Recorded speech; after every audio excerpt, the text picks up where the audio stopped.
Assalamualaikum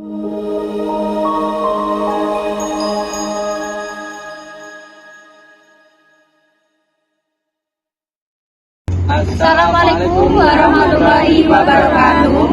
Perkenalkan, saya Fatih Ijuddin Ais. Perkenalkan, nama saya Siti Nur Salehah. Perkenalkan, nama saya Prajina Paramita. Perkenalkan, nama saya Umur Rosida. Perkenalkan, nama saya Tiwi Priyansyah. Dan saya Muhammad Ali Mustafa. Jangan lupa ditonton guys. See you watching. Ekstremisme dalam beragama. Hadirin yang dirahmati Allah, sejatinya bukan hanya persoalan umat Islam semata. Fenomena ini dapat kita temukan hampir di seluruh agama di dunia. Di setiap agama selalu ada kelompok yang bersikap militan, keras, dan berlebihan dalam memahami ajaran. Namun perlu kita pahami bersama bahwa Islam sama sekali tidak mengajarkan sikap ekstrim. Rasulullah justru menjadi teladan utama dalam bersikap tengah, seimbang, dan penuh hikmah. Dalam riwayat Imam Bukhari diceritakan bahwa Rasulullah pernah menegur sahabat yang berpuasa terus-menerus di siang, hari, dan syalat sepanjang malam. Beliau mengajarkan agar ibadah dilakukan secara wajar, berpuasa sehari dan berbuka sehari. Karena Rasulullah bersabda, sebaik-baik perkara adalah yang paling tengah. Inilah prinsip besar dalam Islam, yaitu keseimbangan, tidak berlebihan dan tidak pula meremehkan.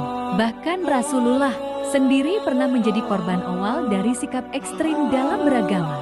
Dalam hadis riwayat Imam Bukhari, ketika Rasulullah membagi harta rampasan perang, datang seorang bernama Zulhuwaisirah yang dengan berani berkata, "Wahai Rasulullah, berlaku adillah." Rasulullah menegurnya dengan tegas dan menjelaskan bahwa dari orang seperti inilah kelak akan lahir kelompok yang rajin syalat dan puasa, gemar membaca Al-Quran. Namun bacaan itu tidak melewati kerongkongan mereka. Mereka keluar dari agama sebagaimana anak panah yang melesat dari busurnya. Kelompok inilah yang kemudian dikenal sebagai cikal bakal tawarikh. Sejarah pun membuktikan betapa bahayanya ekstremisme dalam beragama.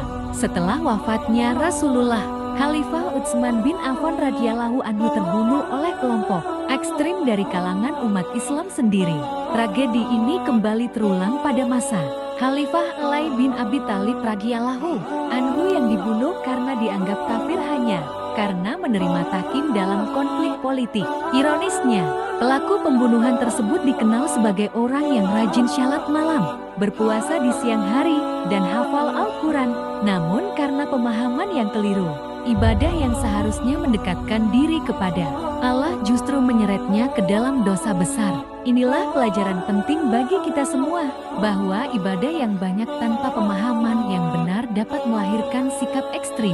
Para ulama menjelaskan bahwa kelompok ekstrim memiliki ciri seperti gulung, yaitu berlebihan dalam beragama, tataruf yang lahir dari emosi dan kebencian, serta irhab yang membenarkan kekerasan atas nama agama. Allah Ta'ala telah mengingatkan agar tidak berlebihan dalam agama. Dan Rasulullah menegaskan bahwa umat sebelum kita binasa karena sikap tersebut. Karena itu, Muslim yang ideal adalah Muslim yang memahami Islam secara utuh, menjaga lisan dari vonis kafir, serta menjadikan Islam sebagai jalan tengah, jalan keselamatan, dan rahmat bagi seluruh alam. Sekian video dari kelompok kami. Terima kasih sudah menonton. Kami akhiri.